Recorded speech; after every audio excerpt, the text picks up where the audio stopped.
Subscribe my YouTube channel, Engineers if you subscribe my YouTube channel, Engineers if you have। जय हिंद दोस्तों, इस video में देखेंगे building material के टॉप 25 क्वेश्चन। इसका ये पार्ट नंबर 5 रहेगा। 1 से 4 तक हमने इस लेक्चर के वीडियो देख लिए हैं जो कि प्लेलिस्ट में उपलब्ध हो जाएंगे। एक निवेदन रहेगा आपसे कि अगर आपको हमारा वीडियो पसंद आए तो प्लीज़ कमेंट करके ज़रूर बताइएगा और वीडियो को लाइक कीजिएगा, मैक्सिमम शेयर ज़रूर करिएगा। तो चलिए शुरू करते हैं। पहला प्रश्न कह रहा है why is natural cement use very limitedly. जो नेचुरल सीमेंट है उसका यूज हम लिमिट तक ही क्यों करते हैं, इसको ह्यूज मात्रा में यूज क्यों नहीं करते? क्योंकि जो नेचुरल सीमेंट है वो बहुत जल्दी सेट हो जाता है, तो इस कारण से हम इसको ह्यूज मात्रा में यूज नहीं करते हैं। सिर्फ लिमिटली कुछ ही कार्यों के लिए हम नेचुरल सीमेंट यूज करते हैं। Natural cement set very quickly after the addition of water and hence it is not quite workable. Artificial cement is prefer over this. तो क्योंकि ये नेचुरल सीमेंट जो होता है वो बहुत जल्दी सेट हो जाता है और इसकी जो वर्केबिलिटी है वो बहुत कम होती है, और इसी वजह से वर्केबिलिटी कम होने के कारण ही हम इसके स्थान पर आर्टिफिशियल सीमेंट प्रेफर करते हैं। दूसरा प्रश्न कह रहा है who invented Portland cement in which year. जो पोर्टलैंड सीमेंट है उनके खोजकर्ता कौन है? तो जो विलियम एस्पडेन है इन्होंने 1840 में खोज की थी, जबकि इनके पिताजी थे जो जोसेफ एस्पडेन, इन्होंने पेटेंट करा लिया था पोर्टलैंड सीमेंट का 1824 में ही। तो Joseph एस्पडेन patented Portland cement in 1824. William Aspdin, his son, is regarded as the inventor of modern Portland cement due to his development in 1840. 1840 में इन्होंने इसमें कुछ सुधार किए, इस कारण से इनको इन्वेंटर कहा जाता है। अगला प्रश्न कह रहा है what is the average particle size of cement. जो सीमेंट है इसका एवरेज पार्टिकल साइज क्या होता है? तो 15 माइक्रोन एवरेज साइज होता है सीमेंट का, जबकि approximately 95% of cement particle are smaller than 45 micron and the average particle size is 15 micron। जो सीमेंट होता है इसके पार्टिकल हैं वो 45 माइक्रोन से छोटे होते हैं ज़्यादातर, लेकिन जो एवरेज पार्टिकल साइज है वो 15 माइक्रोन होता है। अगला प्रश्न देख लेते हैं। चौथा प्रश्न है कि what is the meaning of soundness of cement. जो साउंडनेस ऑफ सीमेंट है इसका मतलब क्या होता है, इसका अर्थ क्या होता है? जो साउंडनेस ऑफ सीमेंट है इसका अर्थ होता है ability to retain volume after setting, यानी कि सेटिंग के बाद वॉल्यूम को रिटेन करना ही साउंडनेस कहलाता है। और ये किसके कारण होता है? मैग्नीशियम और लाइम की अधिकता के कारण होता है। तो इसका एक्सप्लेनेशन हो जाएगा when cement paste hardened and set it should not undergo any volume change. यानी कि जब सीमेंट पेस्ट सेट होता है तो इसके वॉल्यूम में कोई चेंज नहीं होना चाहिए, क्योंकि अगर इसमें चेंज होता है तो इसमें श्रिंकेज और क्रैक्स डेवलप होने के चांस रहते हैं। तो soundness ensure this and it is tested using autoclave expansion test. तो इसको टेस्ट किसके द्वारा किया जाता है? ऑटोक्लेव द्वारा। अगर लाइम की अधिकता है तो उसके लिए हम ली चैटलियर एपरेटस भी यूज कर सकते हैं। अगर लाइम और मैग्नीशिया दोनों में से किसी की भी अधिकता है तो उसके लिए ऑटोक्लेव टेस्ट किया जाता है। 5 प्रश्न कह रहा है time elapsed from the instant of adding water until paste ceases to behave as fluid is called। यानी कि जब सीमेंट पेस्ट में पानी ऐड किया जाता है और जब तक वो सेट होता है उस टाइम तक के समय को क्या कहा जाता है? तो उस टाइम तक के समय को इनिशियल सेटिंग टाइम कहा जाता है, जब तक कि वो सेट होता है। जिस टाइम वो हार्ड होता है उस टाइम को फाइनल सेटिंग टाइम कहते हैं। इंटरमीडिएट टाइम जैसा कोई शब्द होता नहीं है और ना ही कोई एब्सोल्यूट सेटिंग टाइम होता है सीमेंट में। तो ऑप्शन ए इसका सही आंसर हो जाएगा। एक्सप्लेनेशन देख लेंगे। Final setting time is the time required for cement paste to reach a certain state of hardness. यानी जिस पॉइंट पर हार्ड होता है उसको फाइनल सेटिंग टाइम कहते हैं। Option c and d does not exist. 6 question है which of the below mentioned is not a result of field test performed on cement. अगर सीमेंट पर फील्ड टेस्ट किए जाएं, अगर साइट पर जाके कोई टेस्ट किया जाता है तो इनमें से कौन सा ऑप्शन है जो कि गलत है? तो पहला ऑप्शन दे रखा है there should not be any lumps, यानी कि उसमें कोई भी लम्स नहीं होनी चाहिए, कोई भी गांठ वगैरह इत्यादि नहीं होनी चाहिए। तो पहला ऑप्शन सही है। It should feel cold when put your hand in bag. अगर बैग में हाथ डाला जाए सीमेंट के बैग में तो हमको कैसा फील होना चाहिए? ठंडा ठंडा फील होना चाहिए, कूल कूल, यानी कोल्ड फील होना चाहिए। नेक्स्ट है the colour should be blackish grey. ये गलत हो जाएगा क्योंकि जो सीमेंट का कलर है वो ग्रे ही होता है, या ग्रीनिश ग्रे बोलते हैं जिसको, वो कलर होता है। एंड 4 है it should not be gritty when rubbed with finger, यानी कि अगर इसको उंगलियों पर रगड़ा जाए तो हमको कैसा फील नहीं होना चाहिए, ग्रिटी यानी कि इसमें खुरदरा नहीं होना चाहिए, एकदम चिकना सा महसूस होना चाहिए, तो वो हमारा सीमेंट सही है। लेकिन इसका ऑप्शन सी गलत है। तो इसका एक्सप्लेनेशन देखते हैं। The colour of cement is normally grey, जो कलर है सीमेंट का वो नॉर्मली ग्रे होता है with a greenish tint, and there are different shades lighter and darker, but it does not go as dark as blackish grey. इसमें lighter colour होगा या darker colour होगा, लेकिन कभी भी ब्लैकिश या ग्रे कलर नहीं होता है सीमेंट का। अगला प्रश्न कह रहा है कि which equipment is use to test the setting time of cement. तो सीमेंट का टेस्ट करने के लिए निम्न में से कौन सा एपरेटस यूज किया जाता है। बिकार्ट एपरेटस यूज किया जाता है सेटिंग टाइम के लिए, और कंटिजेंसी टेस्ट के लिए भी बिकार्ट एपरेटस ही यूज किया जाता है। एक्सप्लेनेशन देखते हैं। Core cutter is use to determine dry density of soil. जो core cutter option number a दे रखा है वो ड्राई डेंसिटी के लिए यूज किया जाता है सॉइल की। दूसरा, vibrator is use in sieve analysis. जो वाइब्रेटर हैं वो सीव एनालिसिस में यूज किए जाते हैं।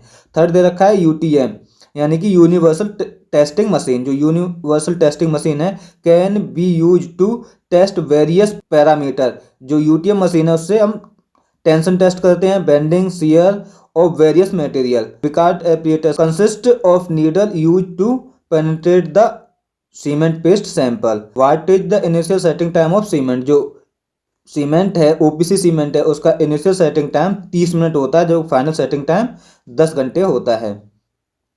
एक्सप्लेनेशन हो जाएगा। As per IS code 4031 part 5 the initial setting time of cement is minimum of 30 minutes. After this cement will start losing its plasticity and will not be workable, यानी कि 30 minute के बाद ये अपनी प्लास्टिसिटी खोने लगता है और कार्य करने में फिर हमको कठिनाई होती है।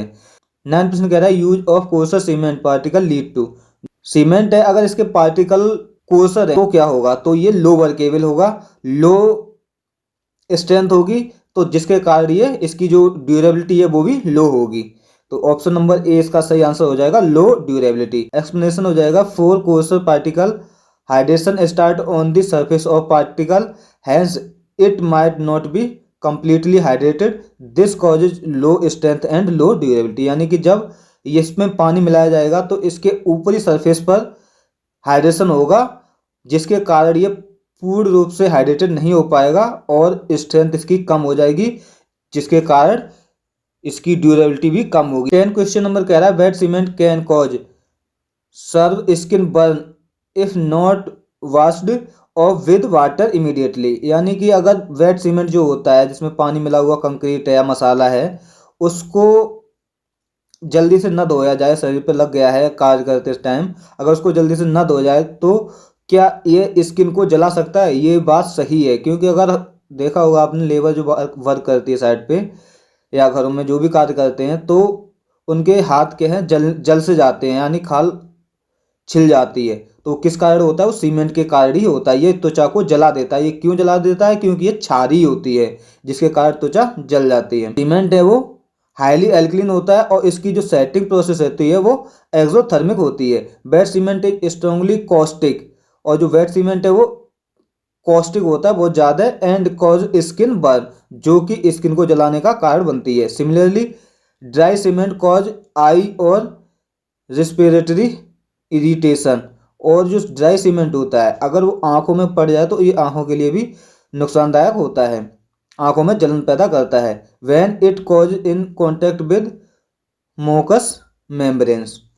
11 क्वेश्चन कह रहा है ग्रीन सीमेंटिंग। जो ग्रीन सीमेंट है वो क्या होता है, तो cement mix with recycle material, यानी कि जो सीमेंट रिसाइकल मटेरियल से बनता है उसको ग्रीन सीमेंट कहा जाता है। Green cement is a cementitious material which employs the use of optimised recycle material, these can meet or even exceed the function performance of Portland cement. Question number 12 कह रहा है what is the depth the needle in Vicat apparatus should penetrate into the cement paste in consistency test. जब consistency test किया जाता है तो विकार्ट एप्रेसिस की जो नीडल है वो कितनी पेनिट्रेट करनी चाहिए, तो वो 33 से 35 mm top of the mould, यानी अगर टॉप से मेजर किया जाए तो 33 से 35 mm पेनिट्रेट होनी चाहिए, जबकि बॉटम से 5 से 7 mm तक पेनिट्रेट होनी चाहिए। The best procedure has been clearly mentioned in IS 4031 part 4 में according to the code 33 to 35 mm depth of penetration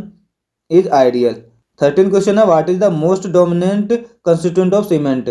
जो सीमेंट है उसका महत्वपूर्ण घटक क्या है, तो जो लाइम है वो इसका महत्वपूर्ण घटक है। जो सीमेंट है उसमें लाइम की मात्रा अधिक होती है, तो cement content about 60 to 65% of lime, silica constitute 17 to 25, alumina 3 to 8% and magnesia 1 to 3%। जो सिलिका की मात्रा है वो 17 से 25% होती है और एल्यूमिना की मात्रा है वो 3 से 5% एंड मैग्नीशिया 1 से 3% के बीच में लाई करती है।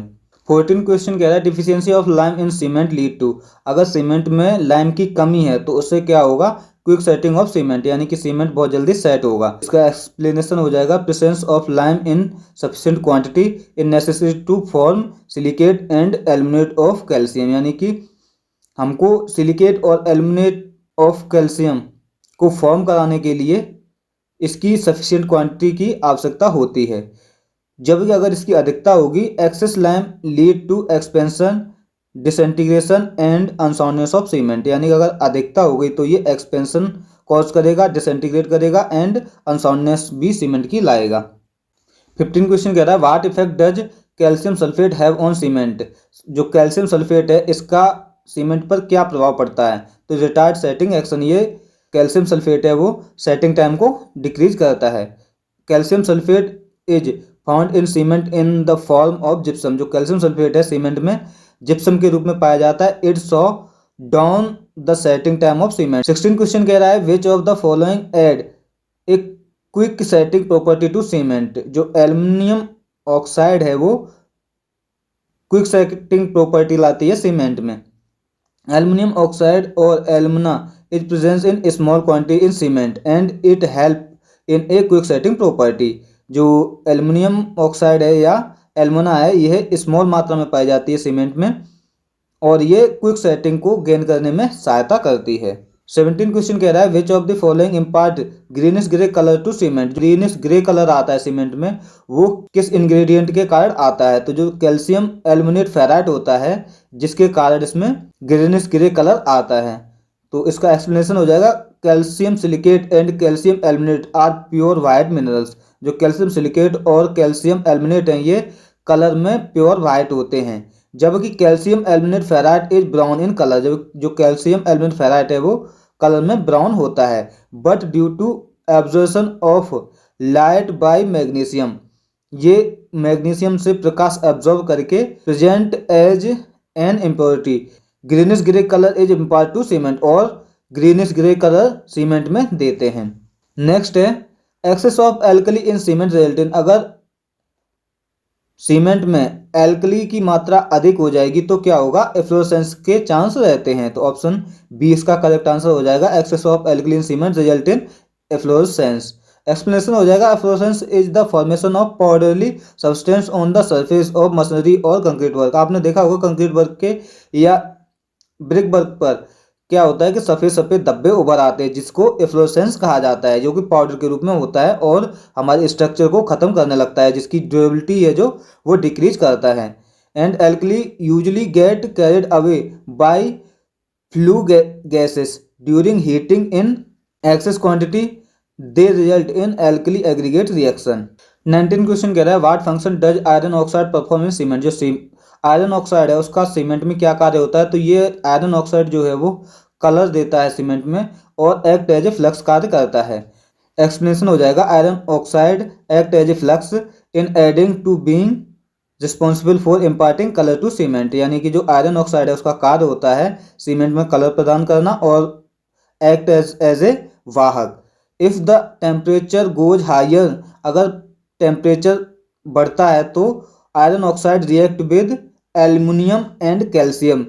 टेम्परेचर के बढ़ने पर, तापमान बढ़ने पर आयरन ऑक्साइड है वो एल्युमिनियम और कैल्शियम से क्रिया करके result in the formation of calcium aluminate ferrite और यह कैल्शियम एल्यूमिनेट फेराइट में बदल जाता है जो कि सीमेंट में कलर देने का कार्य करता है। 20 क्वेश्चन कह रहा है how many major ingredient are present in the composition of cement. तो कितने इंग्रेडिएंट हैं जो कि सीमेंट कंपोजिशन में प्रेजेंट रहते हैं। तो 8 इंग्रेडिएंट होते हैं जो कि सीमेंट में अवेलेबल रहते हैं, जिनके जो नाम हैं वो हो जाएंगे लाइम, जिसकी सबसे ज़्यादा अधिकता होती है 60 से 65% के बीच में होता है। सिलिका 17 to 25% होती है। Alumina, magnesia, iron oxide, calcium sulphate, sulphur trioxide and alkali. तो ये 8 इंग्रेडिएंट होते हैं सीमेंट में। 20 क्वेश्चन कह रहा है sulphur in cement is present in what amount. जो सल्फर की मात्रा है सीमेंट में कितनी होती है, वो 1 से 2.5% के बीच में लाई करती है। The presence of ingredient is expressed in percentage. Iron oxide present in 0.5 to 6% and sulphur 1 to 25%। जो आयरन ऑक्साइड है वो 0.5 से 6% के बीच में लाई करती है, जब सल्फर जो है वो 1 से 2.5% के बीच में लाई करती है। 22 क्वेश्चन कह रहा है an excess of magnesium oxide after 5% is harmful to cement. Yes, अगर 5% से ज़्यादा मैग्नीशियम की मात्रा हो जाएगी, मैग्नीशियम ऑक्साइड की मात्रा अगर 5% से ज़्यादा हो जाएगी तो ये हार्मफुल होती है सीमेंट में। Excess of magnesium causes problem in structure built with this cement. It cause crack in both mortar and concrete after they harden. यानी कि अगर मैग्नीशियम की जो अधिकता है वो सीमेंट में है तो ये हमारी बिल्डिंग बनाने में प्रॉब्लम क्रिएट करेगी, और जब ये इस प्रकार का सीमेंट, कंक्रीट या मोर्टार है हार्ड होगा तो स्ट्रक्चर में क्रैक डेवलप कर देगा। नेक्स्ट क्वेश्चन देख लेते हैं। 23 क्वेश्चन कह रहा है nowadays wet method of cement manufacturing is used. नहीं, प्रेजेंट टाइम में जो है हम ड्राई मेथड यूज करते हैं। जो सीमेंट बनाने की 2 प्रोसेस होती हैं, एक wait method and second one is dry method. तो प्रेजेंट टाइम में हम मैक्सिमम ड्राई मेथड परफॉर्म करते हैं। Wait method was used from 1930 to 1960। जो वेट मेथड है वो 1913 से 1960 के बीच में यूज किया जाता था। The dry method is most adopted because it improve the quality of cement utilising less power. Maximum adopt किया जाता है क्योंकि इससे जो क्वालिटी ऑफ सीमेंट है वो अच्छी मिलती है और इसमें जो सीमेंट को जलाने के लिए कम फ्यूल की आवश्यकता पड़ती है। 24 क्वेश्चन कह रहा है which stone provide the calcareous component required for the manufacture of cement. तो सीमेंट को बनाने के लिए कैल्केरियस कंपाउंड कौन सा पत्थर प्रोवाइड कराता है, तो लाइम स्टोन है वो सीमेंट में कैल्केरियस कंपाउंड कराने का कार्य करता है। Calcareous compound used for cement manufacture is calcium carbonate. It is obtained by quarrying limestone. 25 question कह रहा है shale provide argillaceous compound required for cement manufacture process. Yes, it is right. जो shale है वो आर्गिलियस कंपाउंड होता है क्योंकि जो सेल स्टोन है वो आर्गिलियस रॉक से निकाला जाता है। तो ऑप्शन इसका सही हो जाएगा। तो एक्सप्लेनेशन हो जाएगा quarrying shale stone give the argillaceous compound, these are silica, alumina and iron.